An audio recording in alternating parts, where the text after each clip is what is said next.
Pick up from last time. You recall that we have been talking about talk itself being a kind of defense to the intellect, for the intellect, putting a distance, talk being like an instrument, being like a weapon, being like a piece of sports equipment, being something to separate you either from an audience, if you are thinking about the audience being out there, or to separate you from you, those of you who are getting sly enough to realize that internally you have an audience. That, and remember, we were mentioning that from a certain view, the more you talk about something, the less you have to do about it. All of that, and where I ended up the last taping, and that had to do with my quote from The Ordinary World, that attention deficiencies, the lack of control over one's attention, but attention deficiencies is believed by some professionals to be directly linked to antisocial behavior, but the supporting evidence is not consistent. You remember that's where we were. How could you forget that?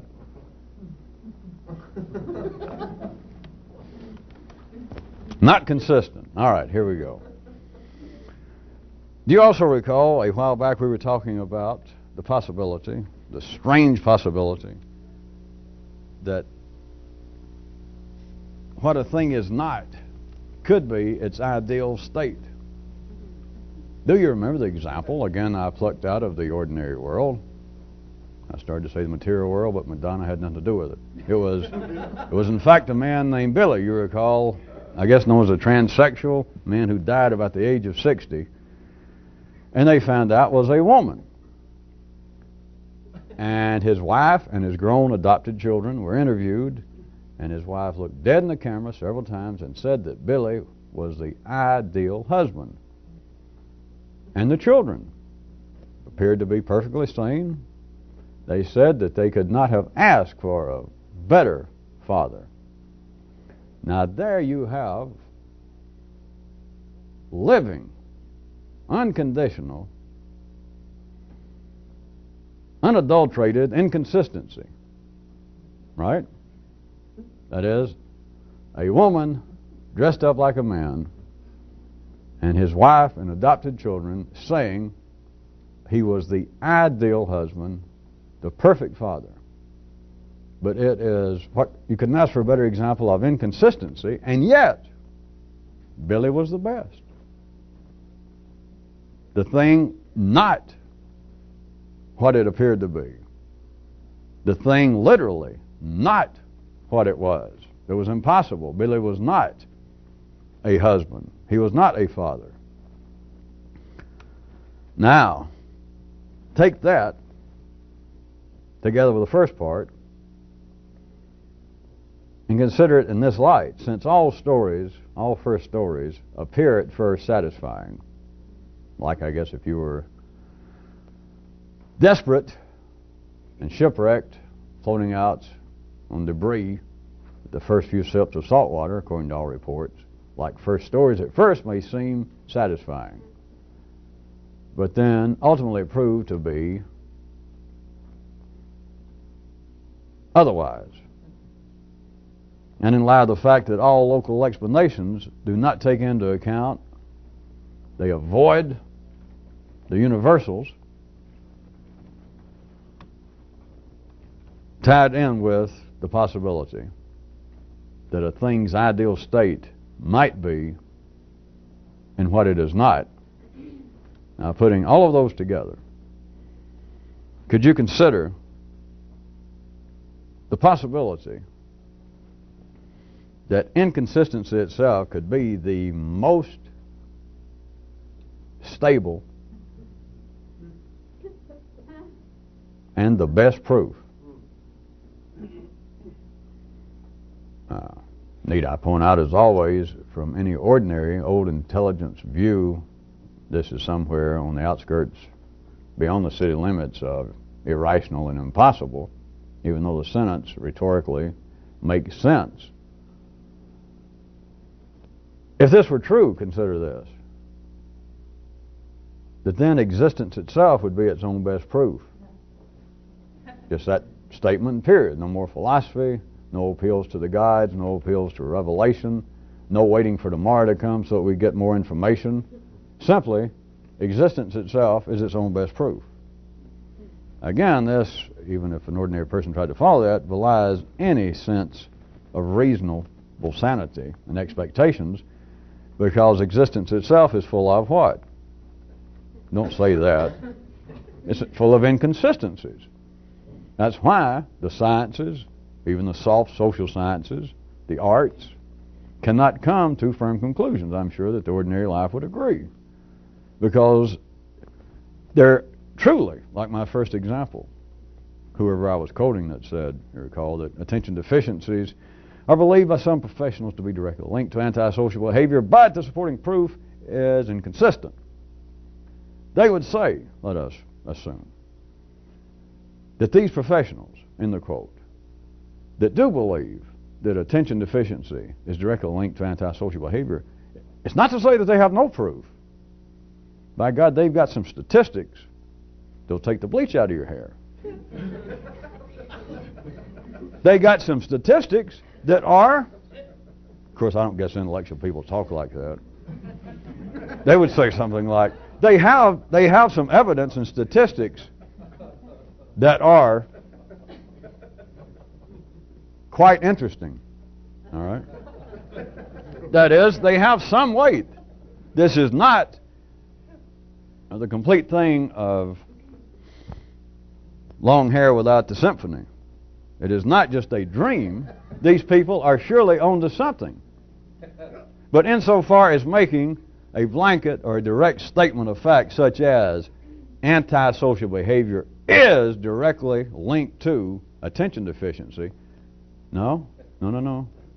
They have not quite met the criteria of scientific, even socially scientific proof. But if ordinary intelligence had the ability to stretch itself out somewhat like a Trojan, I could say, well, wait a minute. There is nothing that has that kind of proof without any inconsistency. And then perhaps having that kind of rubber implement about their head, they might be able to snap out of it and go, well, I guess you're right, once you put it that way.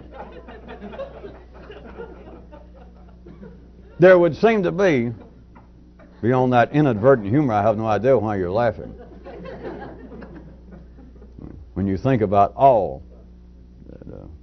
that Achilles and all those guys went through in that war. I don't know why you laugh.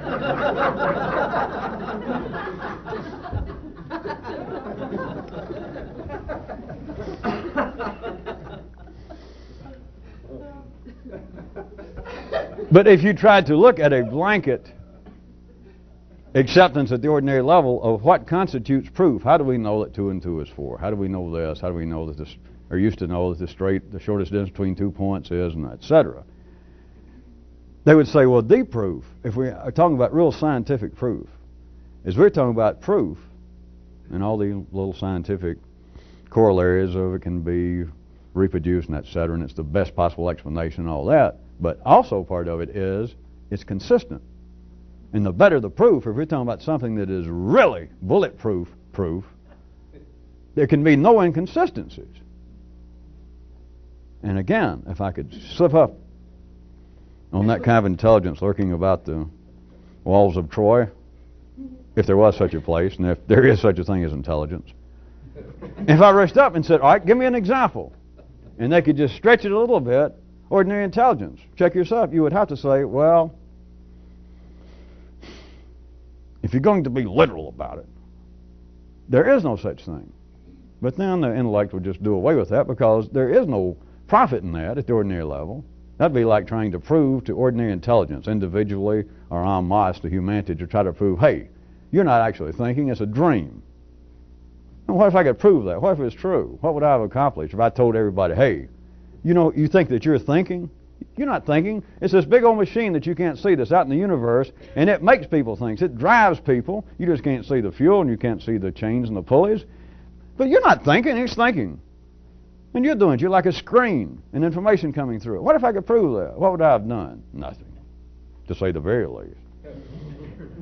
So ordinary intelligence, if it got a glimpse of that there is no such thing as any proof, no matter how stringent, no matter how scientific, no matter how clinical may be the conditions and the attempt and the presentation, there is no such thing, there is no proof, no evidence that is without any inconsistency. And it might say, all right, but it literally, check yourself, you can't really stop there. It's worse than some kind of neural form of firewalking. Then there's nothing to do with that. The energy is not made to run along such lines as that, taking the form of words and thought, to run along such lines and to stop and go, my, that's quite interesting. It just can't even stop there. It's like a train going through a place that you may have believed that you've erected some sort of temporary station, or maybe you think I did for you, like, hey, when it comes through again, let's stand right here, if I may suggest to you, and try to see, but it'll never stop. You have to watch it go by. And you can start learning things like, well, isn't it strange that I can't stop that mother? There's no reason why this information, this energy, this idea that you propose, or this kind of idea that ordinary people have, there's no reason. There's no logical, known reason why it cannot stop here. And at least everybody on the train, me talk to them, and them go, huh, you know, we've been passing this way for hundreds of years, or in your case, 20 or 30 years, but including your ancestors, a long time. And they can say, yeah, you're right, we've been passing through here many times, but what you just shouted out when we started to go by, or the sign you held up, we never thought of that. It was like we've been passing here, and it's like we've never seen particular areas of the scenery. And so you should find it interesting, the fact that the train, there's no known reason it can't stop. That is the kind of things that I can do, and some of you can do to yourself sometimes, is that kind of nude, solo, trapeze flying sans net. That the initial part, or joke, should be, I'm putting words on where it should not be words, of course, in your case, when it happens naturally, but it's sort of on the basis of, my God, how multidimensionally obvious. And rather than going into that right then, sometimes it's good for who knows what, hours, days, weeks. Just the exhilaration, the pleasurable astonishment, I'm just putting words, but of like, how come I never saw that? Not in form of guilt or ashes on your head, but it's the thrill, the fun of, my God, you know, I could be the only person in the world that ever saw this. It can't be proven. It's unprovable because it's not consistent and there is no evidence for it, except it's true. And it's right here. It's like me going by here all the time, every day, sometimes many times a day perhaps, and I just never saw it. It was right there. We're not talking about a Potemkin village that they put up. It's always been there. I realized it. It was always there, and I just didn't see it. You could then consider, in light of what I was saying about the first story ultimately being dissatisfying, and local explanations never, no matter how well they're done, never beginning to explain the universals and etc. Another aspect of this, of not only of existence being able to prove itself perhaps without any proof, that is, just the existence is its own proof. You would look at the evidence of things being as they are, inconsistencies, and all warts, all inconsistencies. But the evidence of things being as they are, being the only evidence necessary for a new comprehension of what's going on. Did you follow that? In other words, you look, I was still sticking with inconsistencies, but I can say ignorance. Well, let's stick with inconsistency. I guess that'll be viscid enough. That you're looking, trying to examine the evidence of life. I guess we won't put it in the old eternal form. What in the world is going on? So you're looking at the evidence, except all of the evidence I'm suggesting to you is inconsistent. All of it. Even the evidence that says it came from the gods. Consider that, all the religions. The gods. The guys that made all this and that gave it a purpose. They left word with people. They wrote down stuff and they told people. They dictated it to guys. Of course, they're in a hurry, I guess. But the gods explain what's going on. Now, you would think, from one view, at least the genetic parts of you, that is your ancestors and your own DNA, You would think, well, there is evidence. And yet it's not, because any religion, the big religions, the well-known, the publicized ones, the ones you've all read about in the paper, you get down to really what's going on, and what do they all have to do? They don't want to use these words, of course. They're not supposed to. But they have to admit that even from the guides, that the evidence we got is real spotty. Do you perhaps mean inconsistent? Oh, well, all right, inconsistent. And so then if I was foolish enough, if I was doing it to give them a look like, they'd go, hell, this is where faith comes in. Well, else do you need faith? Of course, they got other stories about, well, the guides want to make sure that you really like them. Jump off the top of the counter and I'll catch you. Jump off and I'll catch you, really. They want to make sure that you'll do it. Look at it another way. Assuming that you can forget the idea literally of guides and etc., but the kind of energies driving life and expanding itself through man that are accused by the intellect of ordinary man of being inconsistent. It is only there that the need for the form that comes out in words such as faith raises its head. Because if the evidence, if the guides, if it was like your forefathers' genes believed, that there was actually some sort of figure, some kind of force or being outside this system that went boom and created it, and if he or she did send down information, evidence as to, well, look, all you little peons and serfs down there, you subservient little dancers, for whatever hobby I had in mind, I'm going to send you information. They're the ones that volunteered it according to all the myths, that they just said, pardon me, to Adam and Eve and everybody else, that Adam and Eve wasn't wandering around, or any of the stories of creation and any of the myths, it wasn't the little creatures, us wandering around going, hey, is anybody there? Somebody, hello.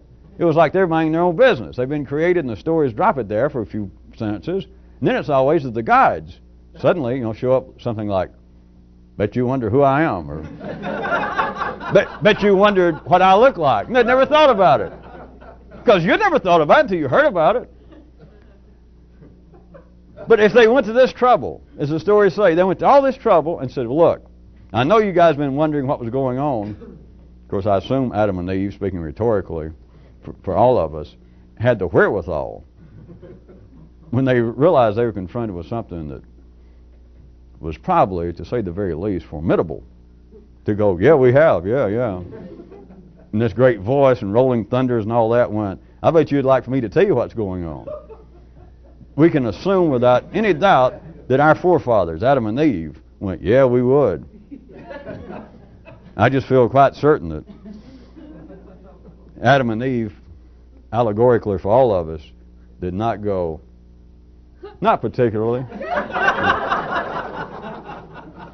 So at any rate, getting back to what I wanted you to see, I'm just using religion, for you people on tape, it's not an attack on religion, but I want you to see that the way the forces run life, that if indeed this happened as more simplistic intellectual activities would have it, that this kind of force of these guides actually did all this from afar and are outside the system, and then sent down information through man's intelligence or through whatever you wanted to believe about what's going on. Consider. It's no form of sarcasm or blasphemy, because if you thought it was that anyway, you shouldn't be here. But consider the evidence that the guides, so freely gave was inconsistent. The ones that they gave, like, well, you people have been fooling around worshiping false gods, you've been sending your money to the wrong place and buying down, so look, listen up, I'm going to tell you what's going on. And they all went, yeah. And so he tells them, and then he leaves. The evidence he left is inconsistent. But now, if you were ordinary, at least you did think that was some sort of attack on religion, or if you did follow it and didn't take me as being in some way hostile toward organized religion, if you yourself thought, well, that's true, how strange.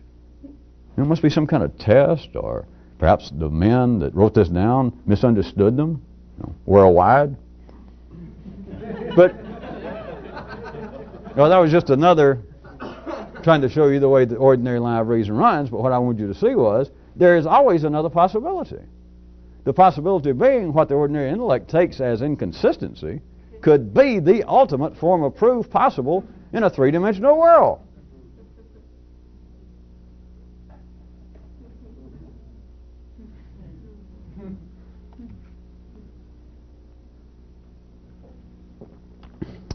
We could take a sort of oblique little side step, if you'd like to consider this.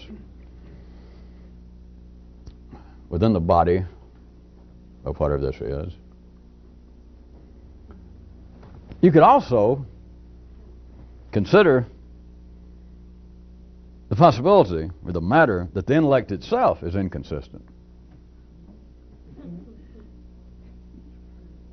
If you, well, a microscope with a cracked lens is going to show, impose a fissure over everything it reflects. Now, if the intellect is inconsistent, and I know I started tonight using that word, but I could also use it another way, episodic, which is a form of inconsistency. Now, episodes can be consistent in a sense because you have episodes in a play or a soap opera or a television show. And you can say, well, there's some consistency. This show, this weekly show, is about such and such subject. It's got these characters, and it's about them trying to work out their lives or get a business going. So you can say there is some consistency. And it's done in episodes. But from another view, episodes reflect inconsistency. Because if there was some consistency, if the theme of the show, the writers got down and the producers and the directors and everybody listened to it, and the sponsors or the network or whoever's producing it went, yeah, we like that idea. And the basis of the show is there are two guys that come here from a foreign country as immigrants, and they start their own business, and what they want to do is get rich enough to marry some local girls and have a family and buy a house. And they go, great concept, love the concept. A lot of people, there's a lot of loving of concepts, I understand, going on. If it was not going to be inconsistent, if that was the story, then what would happen? Let's say each show is plotted to be 30 minutes.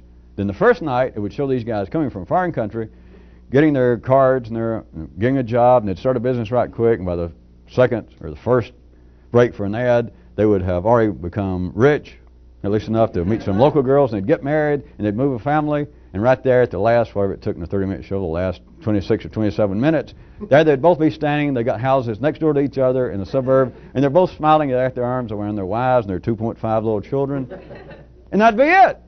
That'd be the end of the series, right? Now, you might not have ever used the word inconsistent, but there has to be a form of inconsistency, or else things would go from here to there. We're talking about immediately. That the gods would have said, well, let's see, I think I'm going to make me a batch of little guys and girls, and they're going to be real neat, and they'll be real happy, and they'll make me happy, and anytime I show up, or they can even smell me around, they'll all fall on the floor, and they'll just moan and groan, and they'll throw kisses to me. And he would have done it, and that would have been it. We'd never heard of it, right? You would have gone immediately from here to there. There would be no lag time, if you want to get down now to the individual level, between thinking of action and action. Or those of you who are from the other coast, there would be no lag time between action and thinking of action, which leads into the former. Thinking of action into action. See, Gertrude Stein once was sort of close, she just had the wrong words.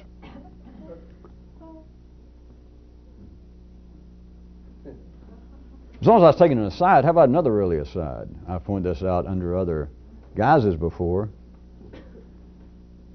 Worldwide, historically, what is a foot? I ask again just rhetorically because some of you should be able not to put it together, but have it put together inside of your brain.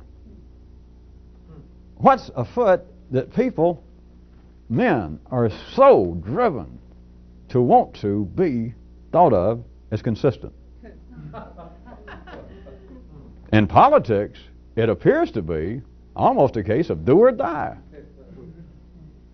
That all politicians, but from one reasonable view, you could look at it as being a completely, generally speaking, wasted act for some politician to be speaking on something, for instance, or be questioning on a matter about, well, how do you feel on increasing the Social Security withholding tax? You'll say, well, I'm glad you asked that.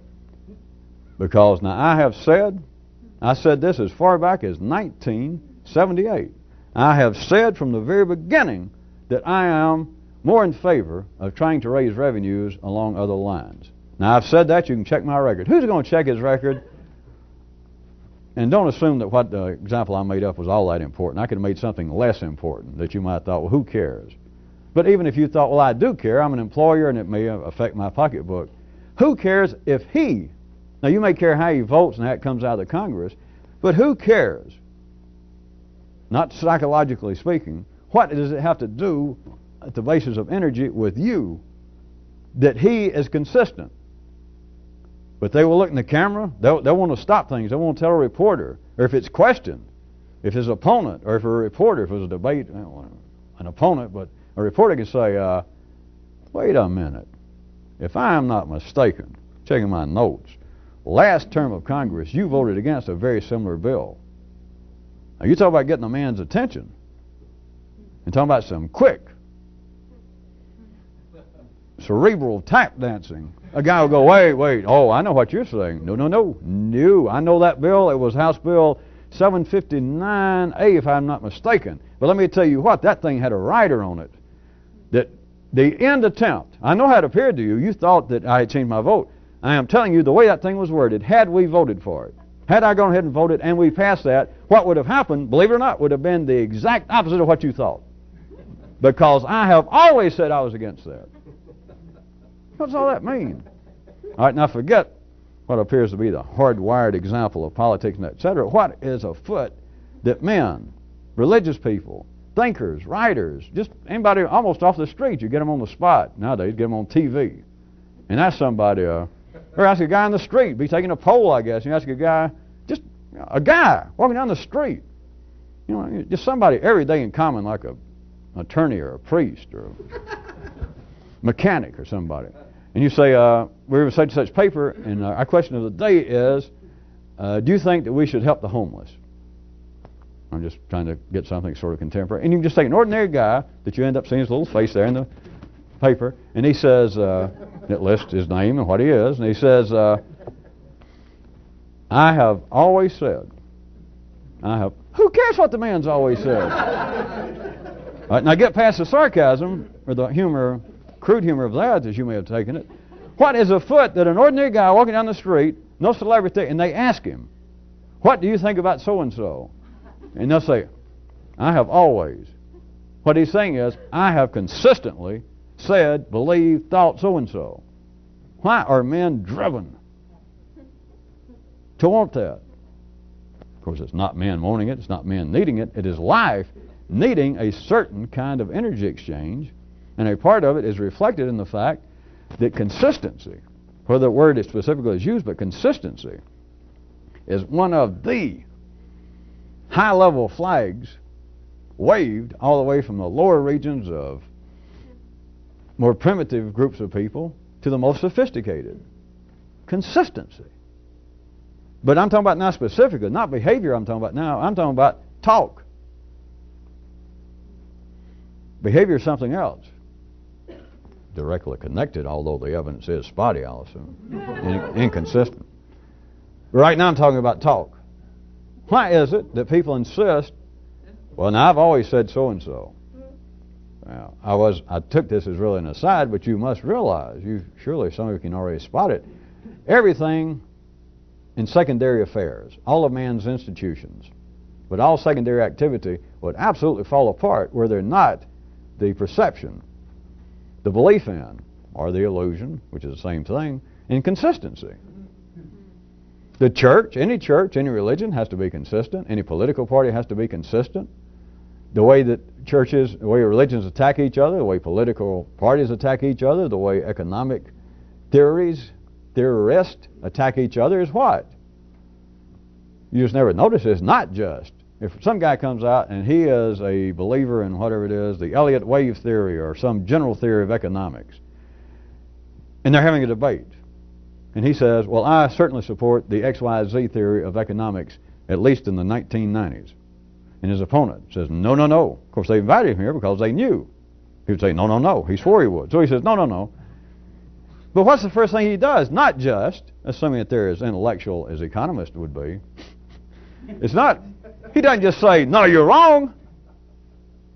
No, tacitly, of course, he's saying, no, you're wrong, or you wouldn't be there. But what does they do? The first guy says, yes, maybe to the interviewer, he says, yes, I do support the XYZ theory, and my major works, my published works, have been in direct support of that, and I have been writing on that now for many, many years, and I still have the faith in it. I see more and more evidence to support the theory. So then he turned to the next man and said, well, what's your opening comment? Now, rather than him just saying, well, he's wrong, which that's not going to get you very far in the great world of the land of televised academia, whatever the hell that would be. What do people do? That is, what kind of forms of energy does life run through, man? It will question severely the consistency of the guy. You just never noticed it in that way. That is, the second guy, his opponent will say, all right, my opening comment. I obviously do not agree with my learned friend over here. But moreover than that, let me say right here, we'll get into it as the debate goes along, I'm sure, but my opening comment. Not only do I obviously disagree with the XYZ theory, but he is here as being probably the recognized proponent of the theory. And he even mentioned the number of books that he has written. But perhaps the audience should be made aware of this fact, because I certainly am. The first book, XYZ Theory and Me, that he did in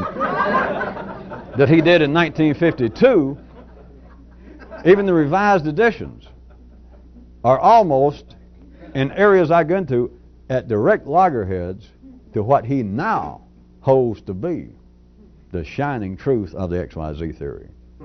And those who might be interested, or just you sitting there watching PBS, being half drunk, or wherever you'd be watching this thing, it will sort of take, to some small group of people, it will sort of take their collective breath away, like, inconsistent.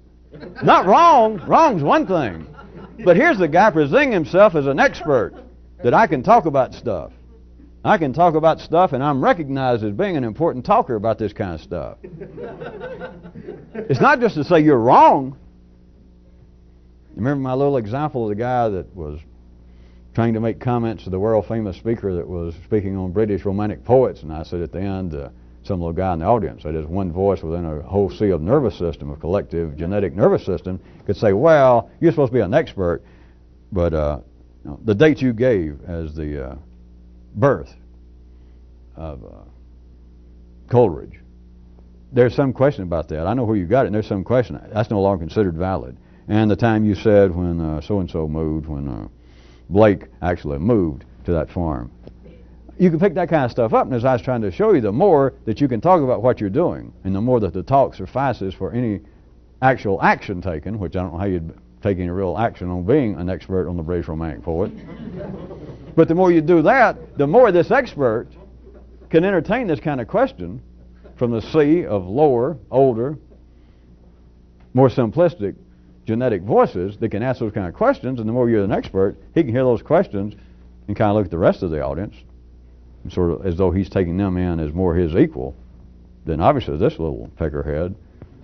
And he can kind of go, even tacitly admitting, well, you could be right. I could have, blown 2 or 3 dates. I stood here and talked without any notes for 2 hours, and so I could have, got a date or 2 wrong. He can withstand that. The human nervous system can, the part that may be talking in you. But what is even a more diabolical, a more vivacious attack is for the guy to stand up and not necessarily point out some little old chicken manure points about, well, you got this and that date wrong. The guy stands up and he says, Dr. So-and-so, I have read many of your books, and I followed your career. This is not the first time I've seen you speak. And I got to admit that you're pretty entertaining, and you got a nice speaking voice. Now, of course, I always like the free beer that you bring along.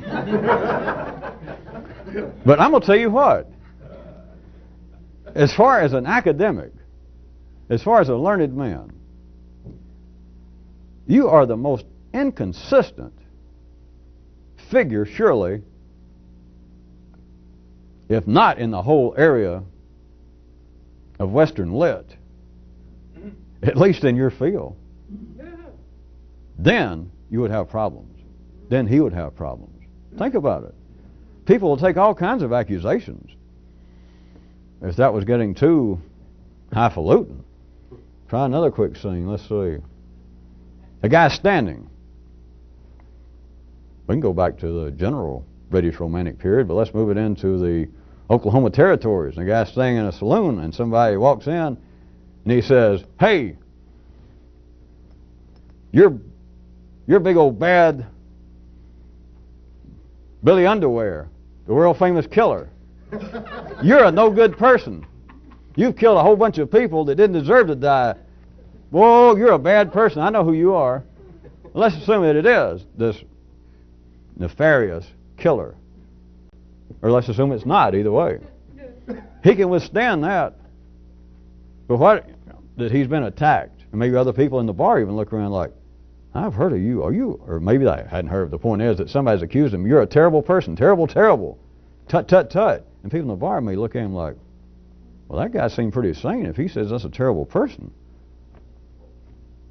But if the guy rushes in, he says, "I know who you are. You're that terrible gunfighter, noble wallpaper. You're the kind of guy that you're getting into fights all the time throughout the territories out here in Kansas and everywhere. And you're the kind of guy about half the time you'll get in a gunfight and you'll go ahead and kill the people, or at least wound them. And then half the time, I've heard about you, you're the kind of guy that as soon as somebody looks like they're going to draw on you, you'll turn around and run." Inconsistent. You're going to see another reaction then in the kind of the way that the human nervous system is wired up generally to people then. I'm having to put quick words on this. Surely you'll hear what I'm about to say. They will think less. The energy will be less positive. But let's put it in a simple sense. These other semi-nefarious characters hanging around a saloon in the Oklahoma territory to begin with, we'll assume that they're not rocket scientists. Since I guess they had a hard time finding Cape Canaveral back then anyway. But they're not, the shining examples of Western civilization, but they would have one certain kind of attitude. Let's say that they might go along a little bit with the tut-tut inherent in the guy's accusation that ran in and said, "I know you're so-and-so, and you're a terrible person because you have shot 22 guys in gunfights. And I don't care what excuse, that's a terrible thing. Bad person, bad person." Let's assume that the crowd there would go, "Huh." The "huh" being something like, on a scale of 1 to 10, that maybe a 1, that he's probably a bad person. He didn't even deny it. But for the guy to run in and to point out how inconsistent has been his infamous career, that I've heard of at least 22 either fights or invitations to gunfights you've had, and at least half of them you turn around and ran like a dog. I'm telling you, on the scale it would go above 1 then. And what's the difference? I'm suggesting to you the difference is inconsistency, is the word used. That you can't even depend on being famous, respected, dependable for being bad if you can't be consistently bad. If you can follow it, even at the 3D level, there is then something worse than being bad. That's being inconsistently bad. If you're consistently bad, if any of you don't know, I can think of several artists that through various ways ended up on record with somebody's idea of a joke. But you can almost listen to it. Any of you who remember Mrs. Miller back from the 60s that sang rock and roll, or there's a group of young girls from New England known as the Shags. Or if you can just find somebody, the artist wasn't important, but somebody that's just absolutely terrible by all three-dimensional present standards. It could be an artist, a painter. But if there's a kind of consistency, it doesn't, of course, mean it's not a sure entree into the world of success, in case any of you are about to get inspired. Any of you that may be completely without talent in some field and figure, well, now I found my area. Well, what I'm saying is, there can apparently be a terribleness in somebody's attempted secondary activities, painting, music, singing. But if the terribleness has a consistency, at least they've got the possibility they could become faddish. They could become popular. There could be a kind of negative energy exchange go on vis-a-vis this person and their activity. But when you start dealing with inconsistencies, you're talking about a matter not just politically, but in all kinds of ways, of life and death. In the world of secondary affairs, as long as I'm here, what is, if not the kiss of death, if you can hear this and begin to feel it, what is, right before that, artistically speaking, critically speaking, is when you realize that life, or some critics, they don't know why, but a whole field in New York City, if we were talking about Broadway plays, the theater, right before the kiss of death, when you see the hand begin to come up to the lips, you can spot it. The critics begin to talk about what? Not just that this author, this playwright, is bad, that he used to be good and now he's bad, or I used to like him and now I don't like him since he grew a beard. They start talking about what? They may admit in opening paragraphs, not just some critic, but that critical faculty of life known, let us just say, as New York City right quick. Interested in Broadway, all that hyphenated. The critics will begin to speak about what? Admitting, for years he was our favorite. For years the man was speaking directly to the modern psyche of Western man.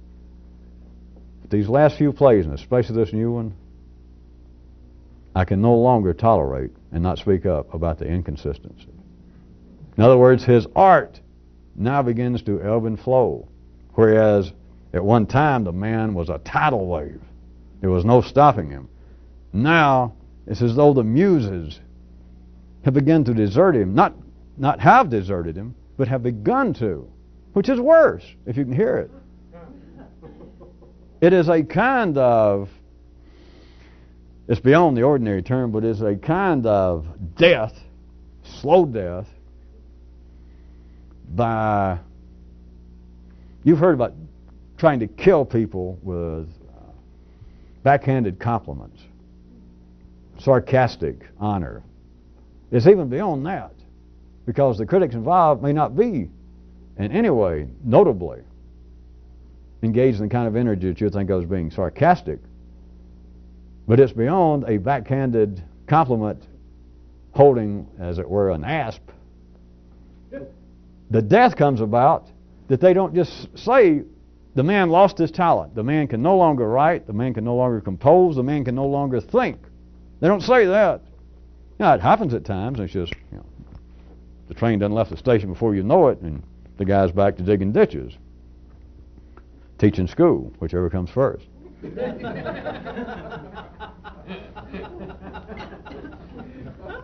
The real slow death, the slow, not just a quick kiss, not just a kiss of death, the slow embrace, the grinding of a kind of cerebral hips that life does to you, is done by accusing you of being inconsistent. Because if you just say the muses have left him, his talent is gone. Ever since he got drunk and fell down those 3 flights of stairs and was in that coma for 2 months, as soon as he woke up, he went back to write the typewriter, and we can't even tell. He seemed to be writing in some combination between Polish and Daffy Duck language. All right, that's one thing. The man's gone and forgotten. But here he is still performing, still out there attempting to sing, to perform. He's got his instrument, whether it be his compositions, whether it be his playwriting, whether it be his own speech, his own thoughts. He's still there, and they don't just dismiss him by saying it's gone. Because that's quick. That's over with. Next chapter. Next figure come along. Time for the next train. Time for the next performer. But the slow death is not to say he's lost it all. It's that now he is inconsistent in the execution of his talent. The muses, if you want to put it in no way, have not necessarily deserted him, and we know it. Like ever since the accident. It's not that the muses have gone and that's the end of the subject. It's like now they're almost toying with him. It's like inspiration comes and inspiration goes. That is the death. That is life making changes. That is the interplay between the families, between the D-force and depth and the Lombachi family. It is the interplay between all three dimensions at this level. And it's a change taking place. No one's talent lasts forever. No one's ability to sing, to think, and I mean all this strictly, for those that are listening, metaphorically, of course. Because nothing is consistent in life. To use some of the old jokes I've done, the only thing that even resembles consistency in life is death. I mean, there's nowhere else to look. And yet, man is driven by life, without necessarily saying it specifically, but to hold up the highest banners, the highest regards, and defend himself most vehemently on the basis of whether I am consistent or not, whether whole areas are consistent, whether whole institutions are consistent. Without necessarily using the term, you should be able to see that seems to be the basis. That seems to be the pilings under all of human structures. If it's not consistent, it's like a building. If we're going to put down the pilings and try to get to the bedrock, but it turns out that this bedrock belies its own name, because the building next door that we tried, we only got 2 or 3 stories, and the bedrock started doing this. Go into human institutions, secondary affairs, affairs based on, absolutely dependent upon talk. No one would build the way the humans are primed and wired up. No one would have any faith, any interest, anything in institutions unless there was the at least tacit acceptance that there is some kind of consistency. You would not go into a temple or a church or anywhere, well, let's say a religion. You went in one week, the first time you showed up, surreptitiously enough, the guy was dressed just like you thought that kind of religious person should be dressed. He said more or less what you said, thought he should say. The whole trappings, everything was more or less like you expected. And next week you came in and he was dressed up like Clarabelle the Clown. And they were doing juggling and showing pornographic movies. Don't just say, well, that's far beyond, that's just crude humor. It's not just what happened. That's of secondary importance. It is the lack of consistency. Now, no ordinary intelligence would say that was the reason. To take my obviously silly example, a person would say, a person attempting to pursue some religious activity in some specific church or religion, they would say, well, now wait, the reason I did not go back is, if it was like you said, is I'm not sometime going to see a clown or people juggle, but I'm not going into a church to see it. That is not the proper place for it, and it just shows that guy is not sincere and blah, blah, blah. Now that flies, that makes perfect sense, that is quite acceptable at the ordinary level, but I'm telling you that there is even a more basic level than that, down at the level at such places wherein you might consider that the whole purpose of talk is not what's said. The whole purpose of talk is to prepare you for some more talk. What is really going on, the more basic level is that the person would not go back to that church on the basis that it's not consistent. But their intelligence, if they would follow all this for any reason, they'd say, well, that may be, if we want to say that theoretically, a large philosophical canvas, we can say that, but specifically, I don't like what went on. That is, study local conditions. That I'm going to make a local statement, I don't like what went on. I'm telling you a more universal statement of why they don't like it is it's inconsistent.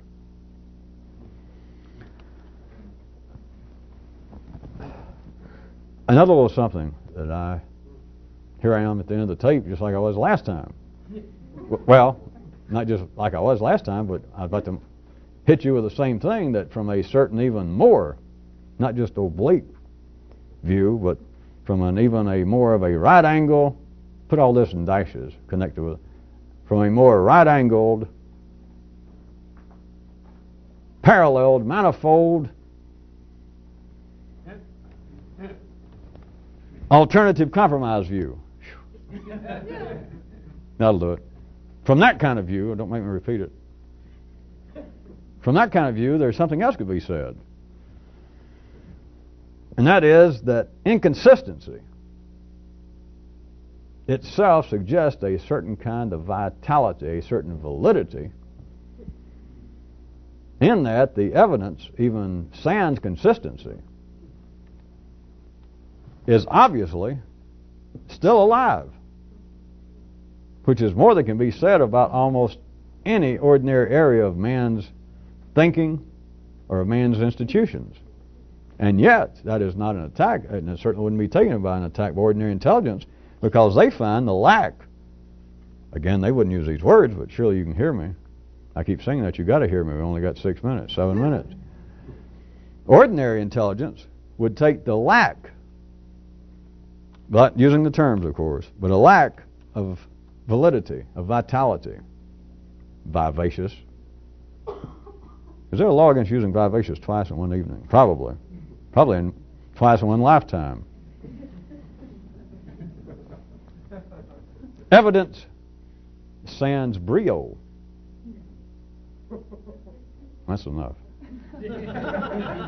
It would be taken by ordinary intelligence that the evidence of a thing's actual validity, a church, a political party, my own ideas about life, my own ideas about me. They wouldn't see it this way. They wouldn't never think to do it. The proof that I'm on at least the right track, or the proof that the evidence for the cosmic, otherworldly support for the Catholic religion or any religion. The proof is that the evidence doesn't move. That is, it's dead. There's the proof. But they would see that as, well, wait a minute, are you trying to make that some kind of attack? I'm speaking for ordinary intelligence again, assuming it's been listening to me for the last 55 minutes. They say, wait a minute, you're just playing another game about this guy that seems to be a decent minister one week, and the next week he seems to be like some kind of sacrilegious clown. There has to be what was the word you kept using? And I'd say consistency, and they say yes. But what is more consistent? What's a better definition of something consistent? Now, we can do it other ways, but you can't deny this. One definition, one operational definition of something being consistent is it doesn't move. That is, it doesn't change, right? That the church, I think I'm quoting somebody, but the church is eternal. You know, the church never changes.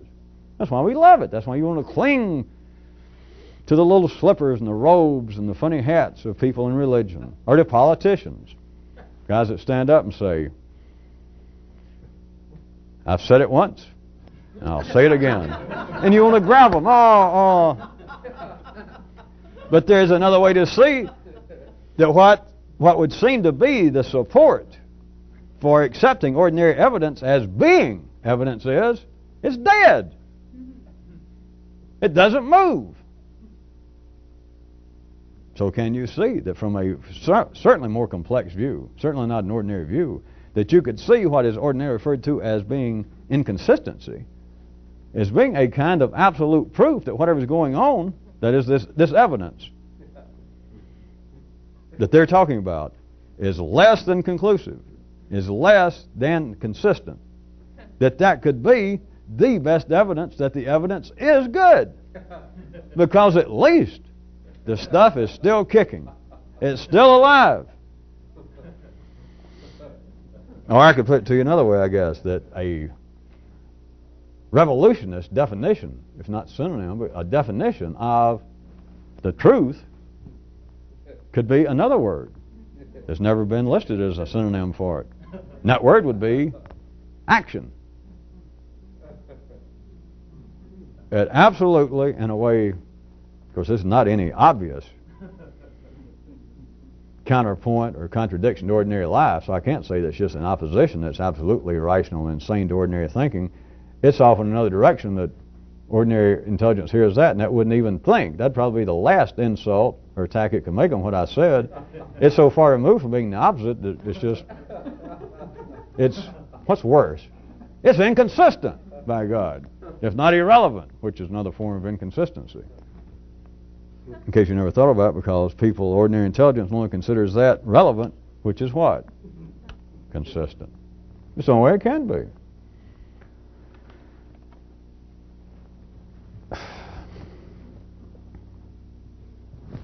Well, I'd made at least some mental little noties I was going to try to cover, and I didn't cover them again, so tough for me. But if the electricity is still on and we're still taping, and the cosmos is still interested in this kind of important information that only I know, I think I'll be back here later next time and we'll tape this. That is, assuming it's not real cold and I don't want to leave the house. That's an old joke for you people that don't know. That was an old Alabama love ode. I think somebody tried to turn it into a song about, I love you, darling, I could not live without you. My only thoughts are of you. My heart breaks even at the mention of your name. Nothing could stop this love. Nothing could separate us. I would swim the deepest oceans, climb the highest mountains, crawl nude on my belly through broken glass and dying hole records. And I'll be over to see you Saturday night if the creek don't rise. Now that I think about it, there is some kind of, I'm sure, poignant metaphorical message therein.